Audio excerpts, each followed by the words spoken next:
Hey y'all, welcome back to another episode of Dreams Diaries, where I talk about my journey as a full-time artist and some of the cool things that I do along the way. And really it's called Dreams Diaries because it's whatever I want to talk about. I want to use this as kind of like a video diary for myself, just to look back on the future, and just kind of replay some of the cool things that I've done. So May was a very, very cool month for me as an artist. I did cross a lot of things off my bucket list.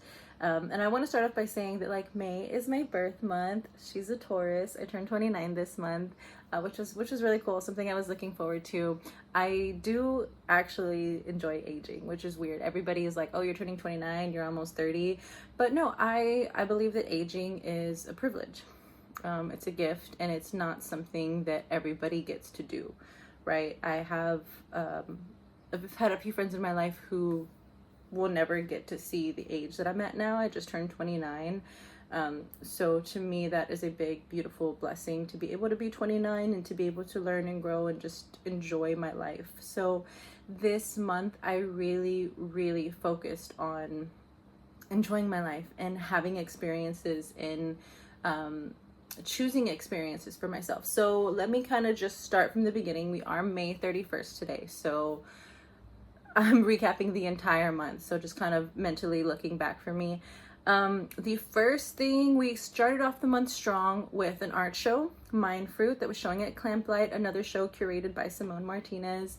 That was a very fun day. I'm gonna include some clips and videos of that day.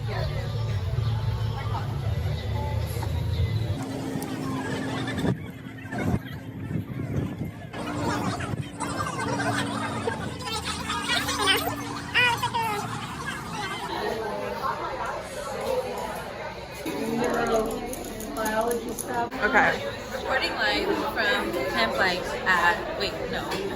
Hello there.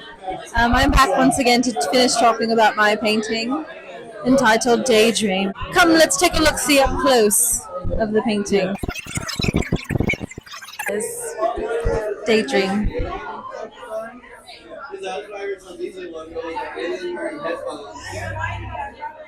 And the Mind Fruit show was curated by Simone Martinez, showing artwork predominantly of the colors pink, purple, red, and orange. The color that I chose for my artwork, of course, is pink because I love pink. It's my favorite color. So my piece is a 8x10 canvas. It is a pink rose floating on pink water with a pink butterfly, and it's called Daydream. And I actually wrote a little poem to go with it. "She's lost at sea," he said to me. "Don't think she'll ever return, not even briefly." "Good for her," I said with a wink. "She finally escaped her old reality. They say she's lost, drowned in the deep, but I've seen her fly, and she can float on her daydreams." I really love pairing my paintings with poems, and this painting was one I actually struggled with a bit, and I didn't think I would, because I paint with pink mostly. It's a big color in my color palette. So when I found out about the show and I'm like, oh, pink, I got that. I can definitely do that. I restarted the painting like 3 or 4 times. It drove me crazy. It stressed me out, and shouldn't have been as stressful as it was. I think I just get in my head about it. And I ended up going back to the first painting that I did. So when I say I restarted it, I mean I went out and bought 3 or 4 extra canvases and did 3 paintings and hated them all, and went back to the first one that I initially kind of hated. And I didn't actually like the painting until I wrote the poem with it, which is interesting. So yeah, and that piece is kind of just me daydreaming. I'm a dreamer. Dream's actually my favorite word. It's my preferred name. It's the name of this channel.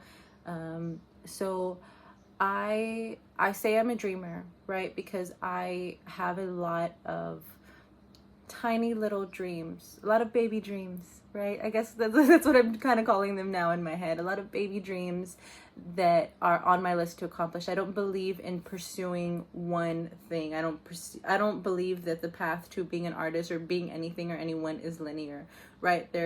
All of us, we have a lot of hopes and desires. So some examples of my little dreams, of my baby dreams, are writing a book, doing artist talks, doing a residency, moving out of state, just a bunch of little things, right?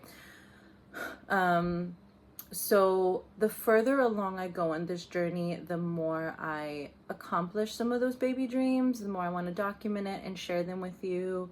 And it's really exciting. So that piece, going back to it, is really just me daydreaming, right? It's me creating a beautiful scene. And I think that's one of my favorite things about being a painter, is because I see things a lot in my head, right? I drift off into my thoughts a lot. And when you're a painter, or because I'm a painter, I have the ability to create my own reality, to create the things that I want to see, to create the things that I see in my head. And most of my work, or most of my identity, just goes back to me wanting to be free, me wanting the freedom to do whatever I want to do, to pursue whatever I want to do, to create and make the things that I want to make. So that piece is meant to be something peaceful, relaxing. I enjoy floating on the water. I enjoy swimming. Pink roses are my favorite. If I had to choose to be a flower, I would pick a pink rose. That's me. And yeah, so it's just a little, has dreamy, floaty vibes. And when I wrote the narrative for it, when I wrote the poem for it, it really came together for me. And that part of, like, they say she's lost out at sea. Don't think she'll ever return. Not okay. They say she's lost out at sea, right? Is me kind of being lost in my mind, me being delusional with my dreams. And I think you have to be, right? Sometimes you have to be, and sometimes, having dreams, not everybody's going to believe in what you want to do, and that's fine. That's okay, right? I could say that one of my baby dreams is to travel with my artwork.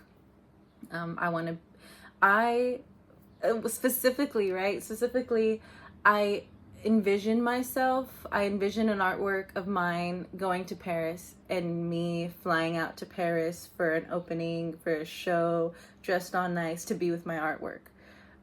That's a dream of mine, right? And some people could see that and be like, yeah, okay, whatever, or that's crazy. And maybe now it's more believable because I've been doing this for 7 years now. But 7 years ago, the beginning of that, I could tell that to someone and they'd be like, how's that gonna happen, or whatever.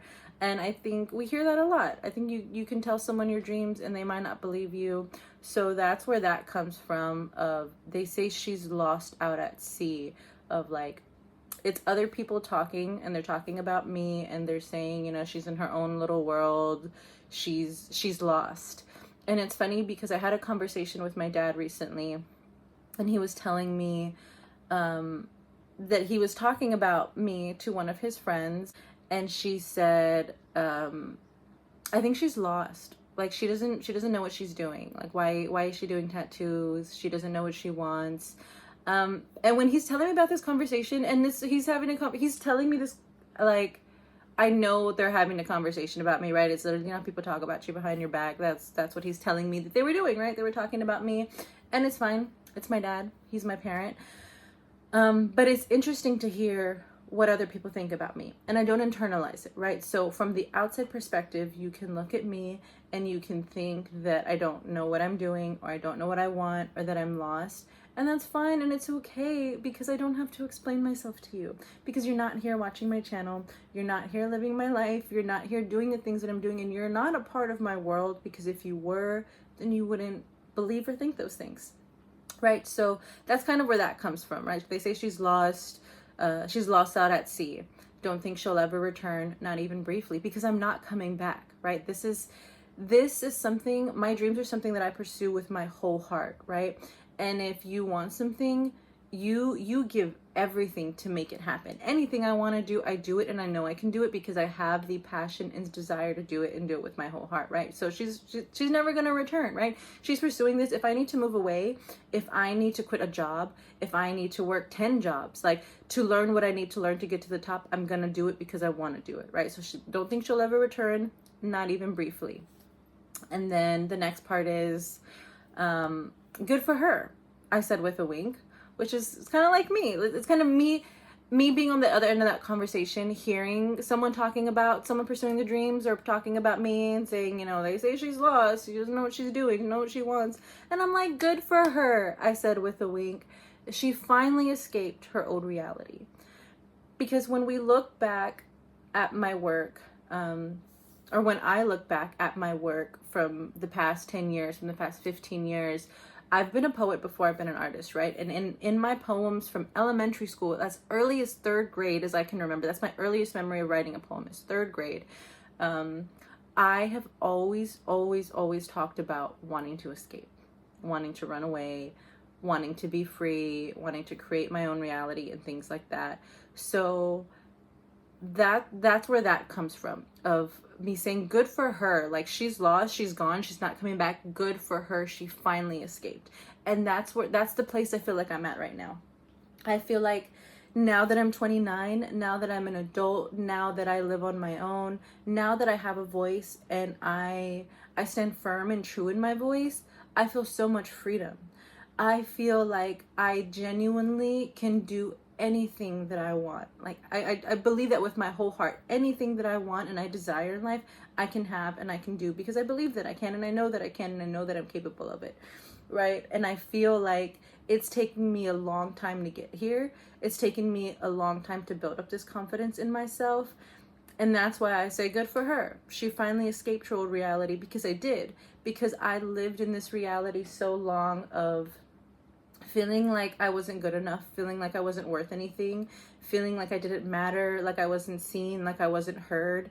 And that is a hard thing to break. It is a hard thing to break free from, right? I've said it in other videos before where I said I feel like I'm going through a transformation right now, and I genuinely, wholeheartedly believe that of a shift happened, something changed in me, and I feel a new reality starting, right? A new reality for me where I get to do, where my dreams are coming true, a new reality where my dreams are coming true. And this month was a testament to that. This month is where I finally got to see the fruits of my labor. And it's funny that we're talking about Mind Fruit, and I'm opening up the month with the Mind Fruit show that opened May 9th. So yeah, she finally escaped her old reality. Good for her, I said with a wink. Yeah, good for her, I said with a wink. She finally escaped her old reality. And then again, they say she's lost, drowned in the deep, right? Because drowned in the depths of my emotions, drowned in the depths of everything that I've had to battle and overcome to come out on the other side, right? So they see me and they're like, oh, she's lost, she's drowned, there's no coming back, right? So they say she's lost, drowned in the deep, but I've seen her fly and float on her daydreams. Okay, but I've seen her fly and she can float on her daydreams. So you can think that about me, right? You can think that I'm lost. You can think that I don't know what I'm doing, or I have no sense of direction. And honestly, sometimes I think that about myself too. Sometimes I feel that way. But I've seen her fly. And I talk about myself in third person sometimes. It's fun. I like it. I'll be like, she's this, she's doing that, she's doing great, she's accomplishing things, or whatever. So I go back and forth between talking about myself in the third person. So that's why I say, but I've seen her fly and she can float on her daydreams, because I have seen myself fly. I've seen myself accomplish things I never believed that I could. And so, yeah, you can think that I'm lost out at sea, but I'm floating, and I'm floating on my daydreams, and I'm floating just like the rose in the painting, drifting away. I'm floating above the water like the butterfly. But yeah, that is my piece, Daydream, in the Mind Fruit show. And then, see, Mind Fruit was May 9th. After that was my birthday. My birthday is May 14th. She's a Taurus. Yeah, so for my birthday, I didn't have any plans. I intentionally did not make any plans for my birthday because I wanted to flow. I wanted to go with the flow. I wanted to just experience the day and do whatever I wanted to as I felt like it. So one of the things that I wanted to do on my birthday was to take a cake decorating class, right? This is something that I wanted to do for Valentine's Day, and I remember seeing one of my favorite bakers on Instagram offering a class, and I had sent it to my partner at the time, and he was like, no, that's too expensive, we're not going to do that. And it stayed in my head. That was like in February, and I'm like, damn, I wish I would have taken that class. Like, I love dabbling in a bunch of creative things, and I feel like baking and decorating cakes is a creative thing, and it's fun, and I've iced canvases before.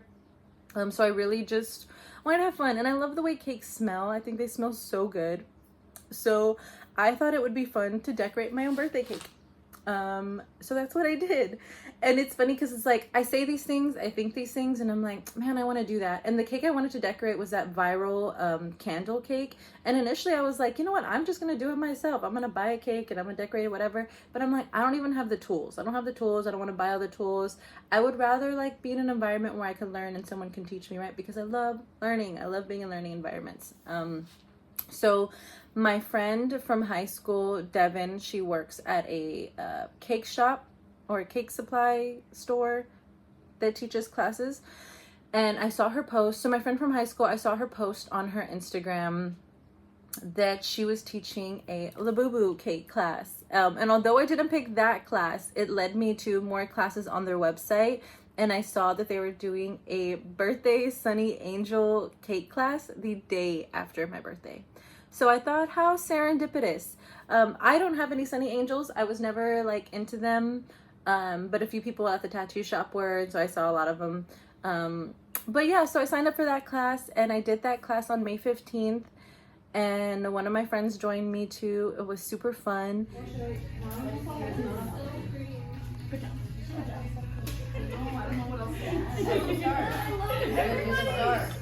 This is the one class I can say that everybody's cake turned out to look weird. I got some classes where I'm like, She's so good. Don't judge her tomorrow. I'll go down. Kiss. oh my god! I'm gonna try it. This looks so good. Oh, baby. We did it! Yay! I love it.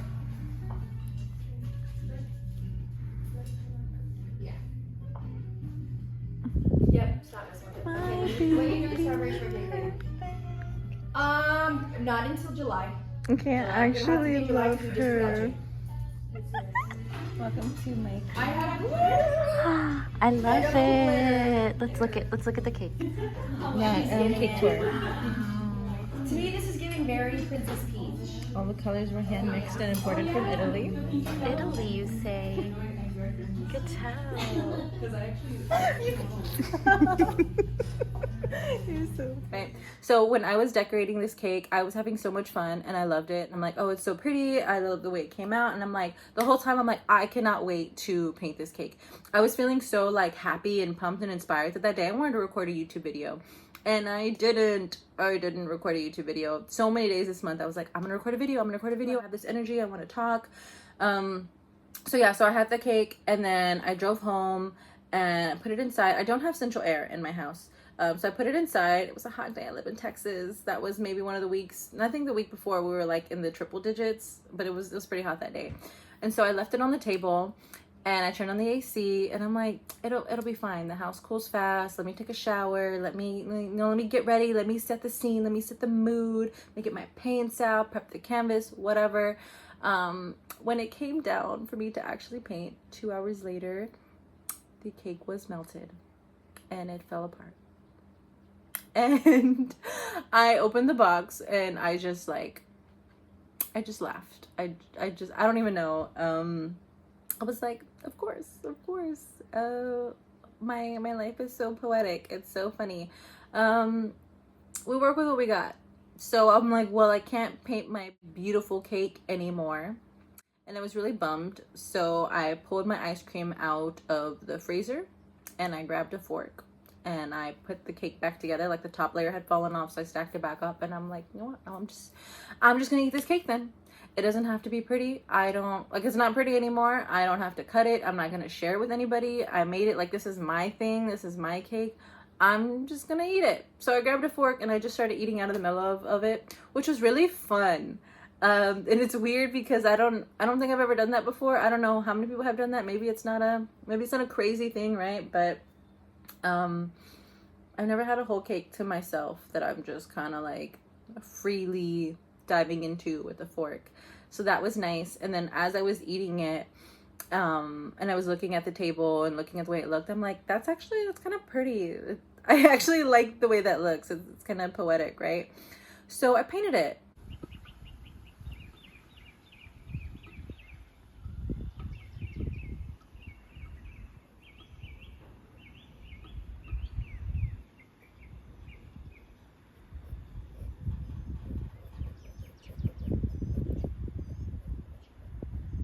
So this is the painting. She's so beautiful. I love her. But this is literally like like me after eating the cake out, like just eating from that part. I put the little Sunny Angel baby back on top of it.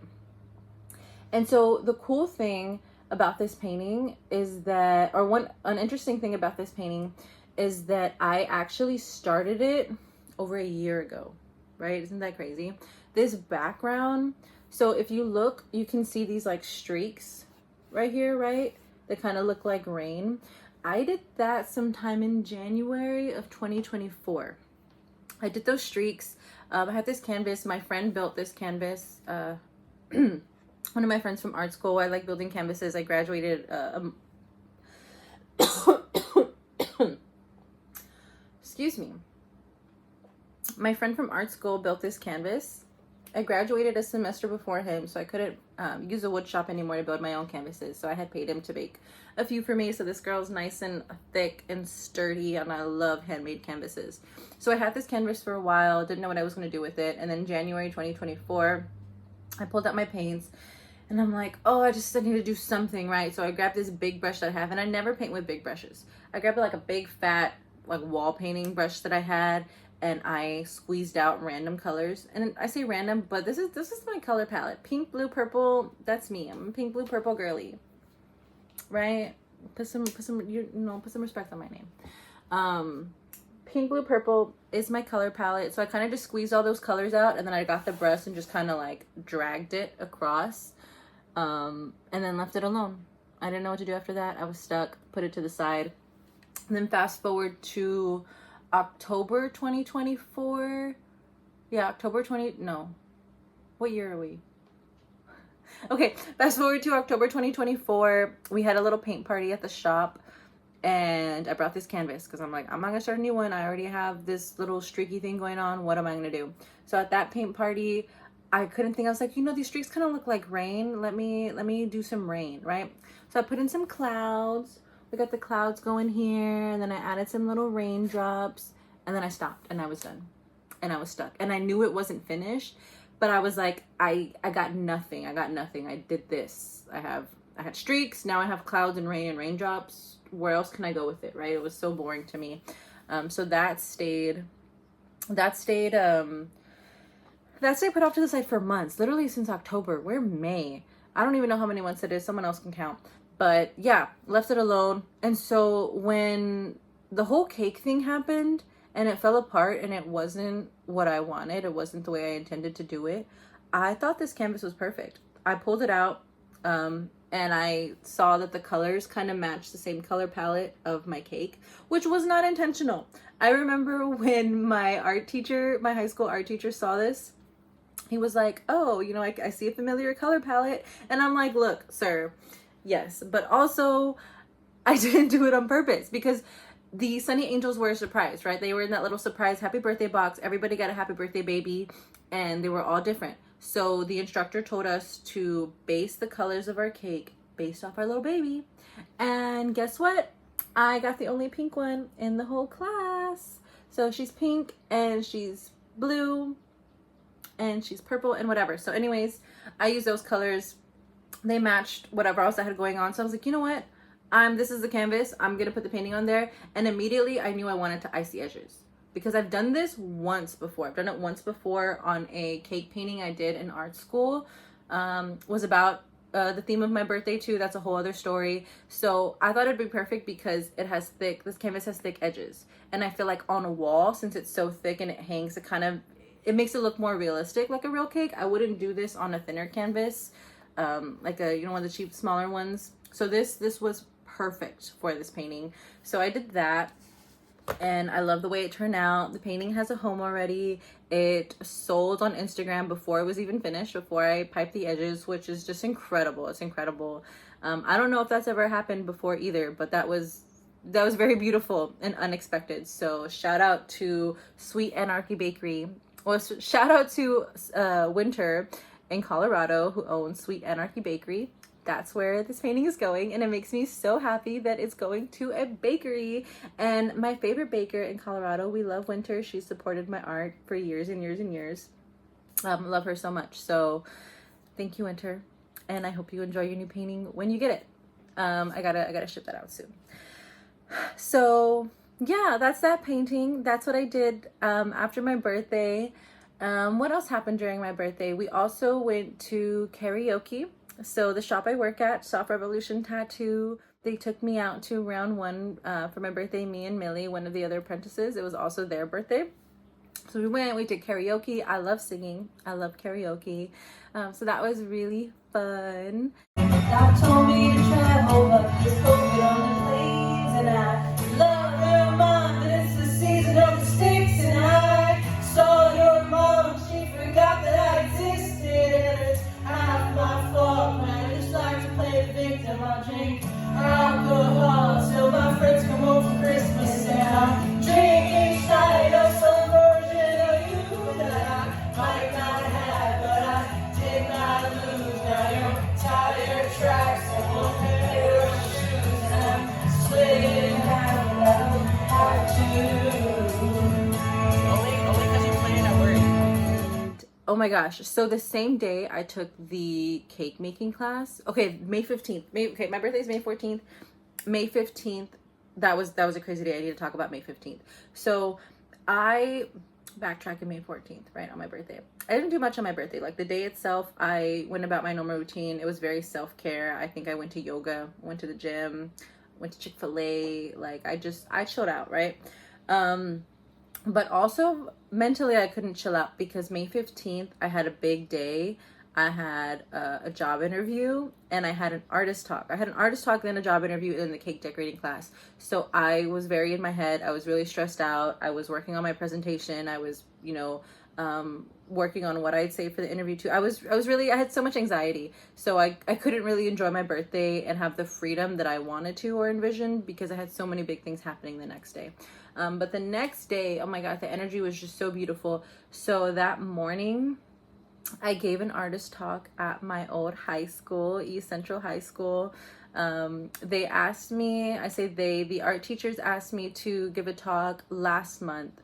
My painting, Grandpappy painting, I don't think you can really see it, but the Grandpappy painting that was showing at East Central, talked about it in the last video, got voted the favorite of the artwork. Was it People's Choice? It got voted People's Choice. So they told me like, hey, since your artwork, and when I went to go pick up the artwork, the artwork got voted People's Choice when it was showing at East Central. And when I went to go pick up the artwork, it was during the school day. I think it was after school hours. And I was getting ready to leave, and one of the art teachers stopped me and told me, hey, do you have 5 minutes? One of the students wants to talk to you about your work. And I'm like, yeah, sure. So I talked to one of the students, gave her some time, and talked to her about my process and kind of how that piece of my grandpa came to be, and talking about how I work with grief, and gave her kind of advice and answered her questions. And after that, is when they asked me, like, you know what, would you mind coming and talking to our AP art students about your journey of being an artist? They're getting ready to graduate and they have questions about art school or what being a full-time artist looks like. And that made me so freaking excited. That is one of my little baby dreams. It has been a baby dream of mine for like 10 years already, 11 years, right? Because that's when I graduated high school.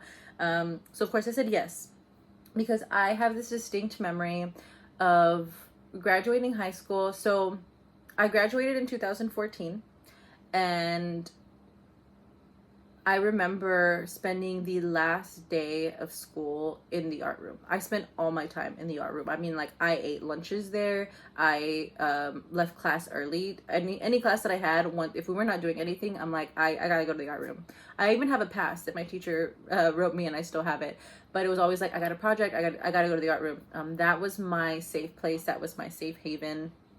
And on the last day of school, I did not want to leave. Like, that was the last place I stayed in the school. And I remember hugging my art teacher so much of like, I didn't want to leave his classroom. I was so sad. I was thrown out into the world, whatever. And after high school, I didn't pursue art. People got in my head, and you know, that starving artist trope, and told me I couldn't make any money doing art, and told me that it was dumb, so I didn't do it. And I pursued a degree in communications, and kind of that's a whole other story, right? But this is a story that I shared with the students, so they can see that, like, the path to being a traditional, or being a full-time artist is not linear, and I didn't take a traditional path to get here, but I'm here. And so that's what I did on that Thursday, May 15th. I showed up, and the funny thing is that I stayed up till like 1 o'clock in the morning on my birthday working on that presentation just for me to show up, and the Wi-Fi was out at school, so I couldn't show my presentation.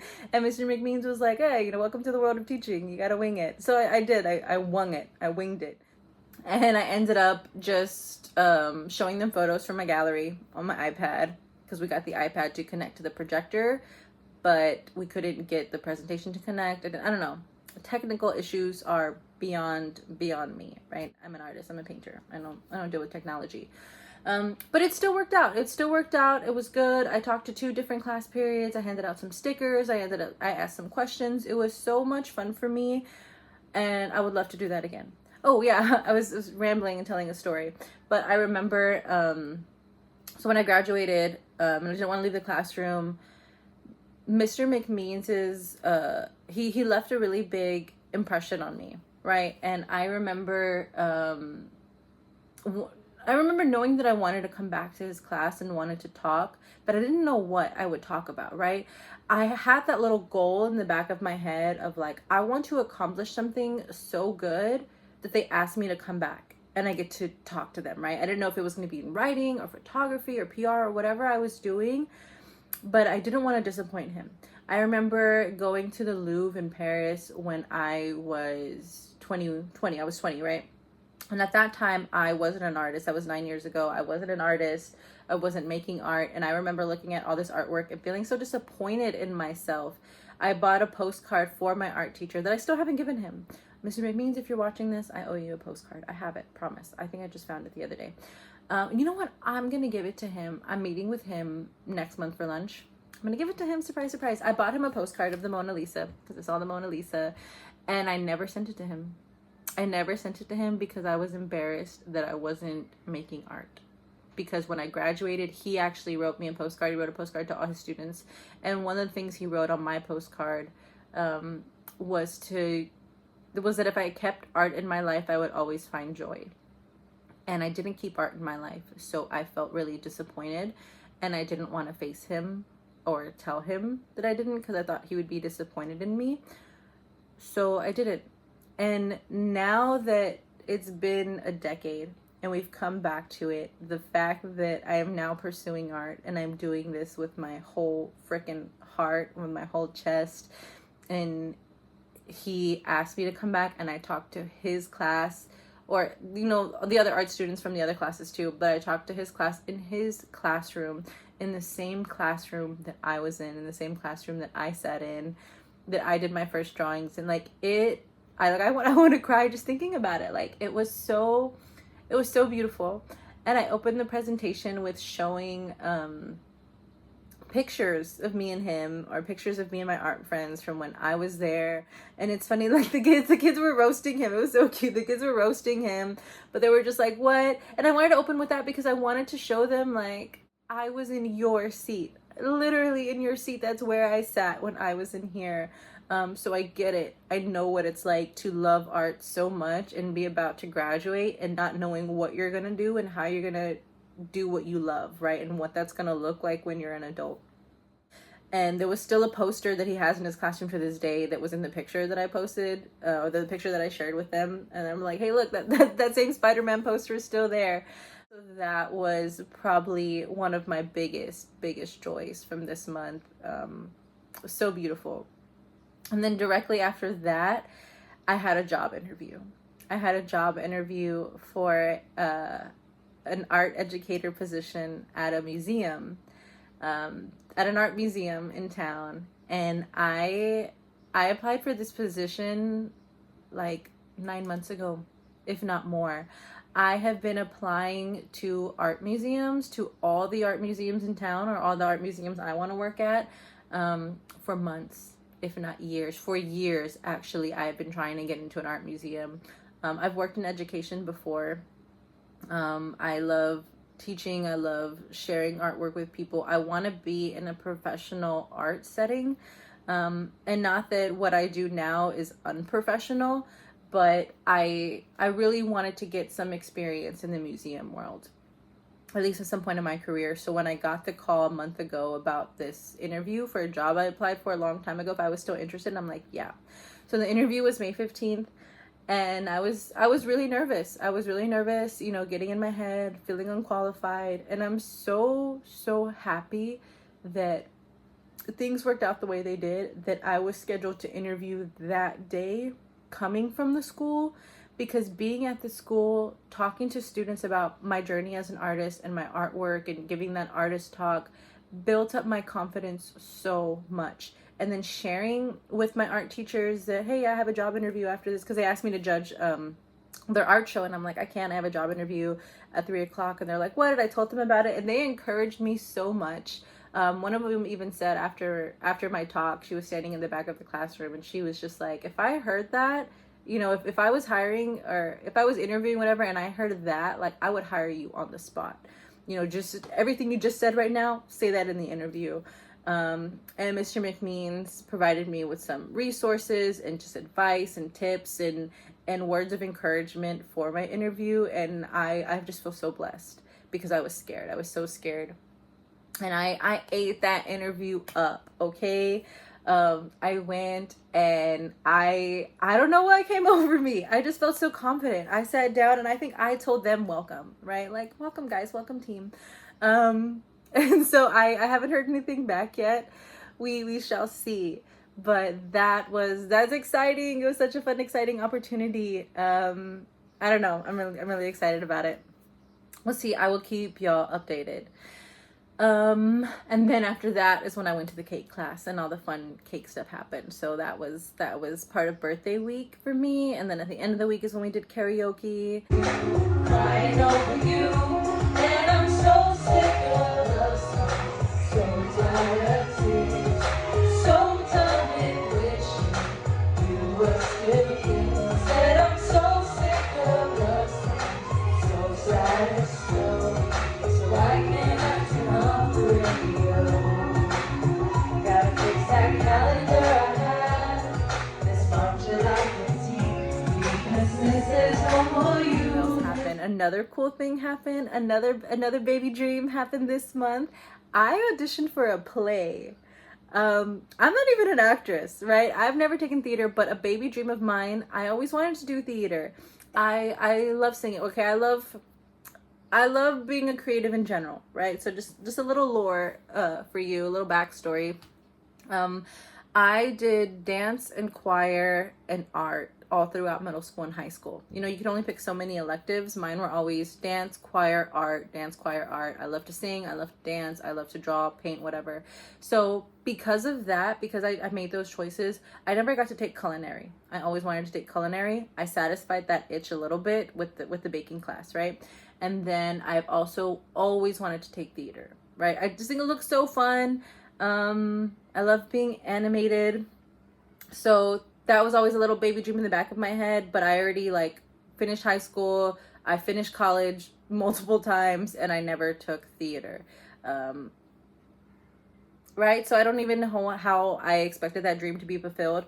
But one day, right, I saw a post on Instagram, And when I backtracked it of like, how did I come across this post? I saw a post on Instagram and it was like an open call cast. It was a casting call, right? And I saw it and I sent it to my friend Megs immediately. And I was just like, we got to do this. And she was like, yeah, I'm down. And we did it. And when I saw it, like I said, I don't know what energy came over me that I was just like, I want to do this. We can do this.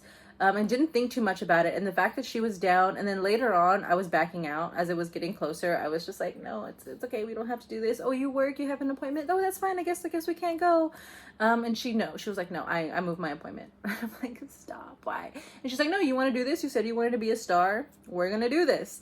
So I auditioned for the play, and backtracking of how I found it. The person that posted it, I don't know this person directly, but they attend Diva Dance, and I used to work for Diva Dance when I was in art school. That's kind of what helped me get by when I was in art school, and that's one thing that I talked to the kids about when I gave the artist talk of like, being a full-time artist sometimes looks like a bunch of different side quests and side gigs that you got to do for income, that you do little jobs here, little jobs there, and it's part of the sacrifice, right? So one of the things that I did while I was in art school, I worked for a dance studio, which felt really random at the time, but not so random the more that I think about it and talk about it, and I actually love dance. So yeah, I worked at that dance studio, and I ended up building relationships with a lot of the people there who continue to follow me even after I left and support me. They get tattoos from me. They bought an original artworks. They show up to my shows. I love Diva Dance so much. So yes, the writer of the play goes to Diva Dance, and they followed me. We follow each other, and that's how I saw the casting call. Everything is connected. Everyone is connected, and every path is the right path. Let me tell you this. So saw the casting call. We went to the audition. That was so nerve-wracking. We were like, hearts were racing, and it was cold reading, so no monologue. So we showed up, and they just had little pieces of the script, and we picked whichever one we wanted to read. We went in there with the director, and we read. Right? So I grabbed one, read, and then she invited me and Megs back to read together, and we read for each other, and then they're like, okay, thank you. And then a few days later, we got an email. Both of us got an email for callbacks. Which sent me back to like High School Musical and that like scene when they're in the cafeteria and they're singing, you know, stick to the status quo. And she's like, why is everybody staring at me? And they're like, wait, she's like, why is everybody staring at you? And the girl's like, not me, you. And she's like, because of the callbacks? I can't have people staring at me. I really can't. I think it's like line for line, but that's exactly how I felt getting a callback email being like, I can't have people staring at me. I really can't. Meanwhile, you're watching me right now. But yeah, so we did the callbacks, which was even more intimidating because there was experienced actors and actresses there. Fucking, my bad. There were experienced people there eating that shit up, okay? They like, once I heard other people read the part that I was auditioning for, I'm like, no, well, they got it. You know, I picked them. They got it. Please pick them. But it was fun. We took a deep breath and we did it and we read, and I don't know. And so we got an email yesterday. Megs and I got the email and we opened it at the shop and we read it together. Wait, you should go first or? No, you got it first. Okay. I'm just gonna go throw out really quick. Stop. What does it say? Should we go at the same time? Okay, we'll do it at the same time.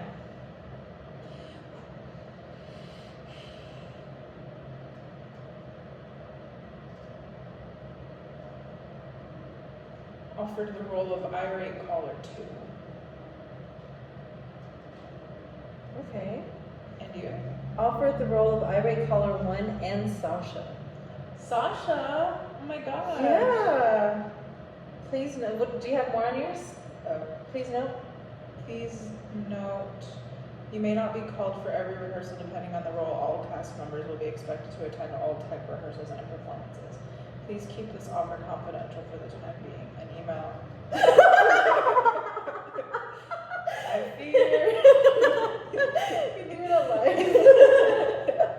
Please, to accept this role, please reply with a confirmation email by 10 a.m. tomorrow. Mine says, please note that I would like to have 1 or 2 performances designated for an understudy cast to be determined at a later date. So you will have at least one guaranteed performance as a principal character, with someone else covering Irate Caller 1. You will find the PDF attachment to the tentative production calendar. Review and confirm your ability to commit. Okay. Didn't we? I thought we heard that rehearsal was like Friday and Saturday. This is like a full-time job. Literally a full-time job. Oh, that's a lot of rehearsal days. Oh my god, that's literally every day a week. That's that's like 3 to 4 days a week. And then the first week of July, it's all days. We'll have to think about this. But we're actresses. We were offered small parts. We were offered small parts in the play. So she's gonna be an actress, guys. I'm an actress now, okay?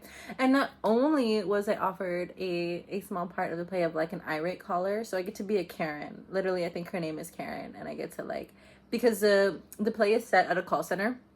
It's called Calling. It's about a young poet finding their calling. It's about a young poet who gets a job at a call center in order to pay for a national poetry competition that they want to do and compete in. So I feel like it's just about like pursuing your dreams and passions. So it's so ironic that I found this, because I was reading the script last night and I'm like, oh, I love this and I understand why it's called Calling. It's going to be such a great play, and I haven't even finished the script. But yeah, they work at a call center, so I get to be an angry caller being like, I want a refund, and you know, which is gonna be so much fun, right? I don't love yelling at people, but I don't get to yell at people a lot because I'm a nice person and I don't yell at people a lot. But it's like low-key gonna be kind of fun to like act and be a Karen, because that's just funny and fun. But not only did I get cast for that part, I also got cast as an understudy for another principal character, and this is the character I auditioned for, so it's really exciting that I'm her understudy, because this is my first play and my first time acting ever. And so this character is like the 30-year-old office baddie who like dresses cute, doesn't want to be there, and is like, I'm here for the discounts, like I need to go out with my girls, whatever. So I'm like, slay, I can do that, I can channel her. So period, I will be performing as her at least one time. So I hope y'all get to come out and see the performance. The performances are going to be in late July, early August. So I will post that calendar and schedule for y'all so y'all can come make it out. But I'm really excited. Oh my gosh, like I can't believe that we're actually gonna do a play, that I'm gonna get to have like rehearsals and stuff like that. That just seems like a such cool world that's foreign to me. Not foreign, but like just a such cool world that I get to be a part of and make new friends, and I'm really excited for that. In a nutshell, that's essentially what May looked like for me. Lots of art making, lots of painting. I did some live plein air painting in the beginning of the month. Made one of my favorite paintings. I love the way that one came out too. Maybe I'll show it.